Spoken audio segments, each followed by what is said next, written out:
So hey cuties, কেমন আছো তোমরা সবাই? আশা করছি ভালো আছো। আমি নেইল আর্টিস্ট প্রিয়া। তো আজকে এসেছিল দুই বেস্ট ফ্রেন্ড আমার কাছে নেলস করতে, সিঙ্গেল হ্যান্ড বলেছিল সেম কালার করে দিতে। তো আমি সেটা করারই ট্রাই করেছি। তো দুজনের হাতেই আমি টিপগুলো লাগিয়ে নেক্সট ব্যাচ শুরু হচ্ছে 1 নভেম্বর থেকে। যারা যারা মনে করছো নেল এক্সটেনশন কোর্স করতে চাও কম খরচে, তারা তারা অবশ্যই আমাকে ইনবক্স করবে। তো অনেকেই আমাকে জিজ্ঞাসা করেছো নেল এক্সটেনশন করার পর ফাইনাল লুকটা একটু কেমন মোটা মোটা লাগছে, হ্যাঁ মানে একটু কেমন যেন থ্যাবড়া থ্যাবড়া লাগছে। তো এই ক্ষেত্রে কি করবে? যখন বিল্ডার জেলটা অ্যাপ্লাই করবে তখন একটা নির্দিষ্ট পরিমাণে বিল্ডার জেলটা ব্রাশে নেবে। প্রথমবার পাতলা, দ্বিতীয়বার মোটা করে, ঠিক আছে? খুব বেশি মোটা না তা বলে। করার পর সেটা ভালো করে ফাইল করতে হবে আর বাফ করতে হবে।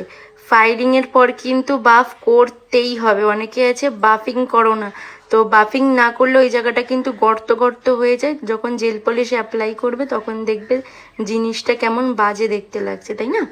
তো আমাদেরকে ফাইল করার পর ভালো করে বাফ করতে হবে, তাহলে দেখবে ওরকম মোটা মোটা ব্যাপারটা লাগছে না। তো এরা দুজনেই ক্যাটসাই করেছিল, একটু ডিফারেন্ট টাইপসের, কিন্তু কালার সেম করেছিল।